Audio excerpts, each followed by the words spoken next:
নবাগত সদস্যের দলের মতাদর্শগত দিকগুলি নিয়ে পাঠ দিতে বিজেপির গুরুত্বপূর্ণ রাজ্য কমিটির বৈঠক মঙ্গলবার অনুষ্ঠিত হলো।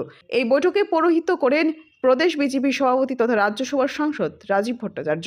তবে আসন্ন এডিসি ভোট এবং কেন্দ্রীয় স্বরাষ্ট্রমন্ত্রী অমিত শাহের সফরকে কেন্দ্র করে এই বৈঠক বলে দলীয় সূত্রে জানা গেছে। একটা নিয়মিত প্রক্রিয়া, পার্টির যে সমস্ত কার্যকর্তারা আছেন তাদের পুরনো নতুন সবারই প্রশিক্ষণের প্রয়োজন হয়। যারা নতুন কার্যকর্তারা এসেছেন তাদের পার্টি সম্পর্কে বুঝতে হয়, আমাদের পার্টির কর্মধারা কি, আমাদের যে দর্শন আছে সেই দর্শন সম্পর্কে অভিজ্ঞতা থাকা প্রয়োজন।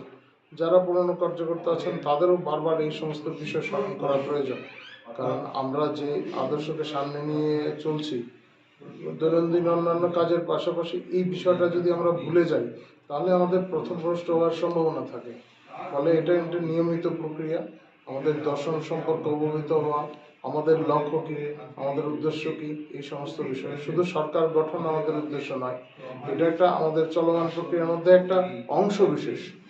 সরকার গঠন করা, আমাদের যে ভোট নেওয়া।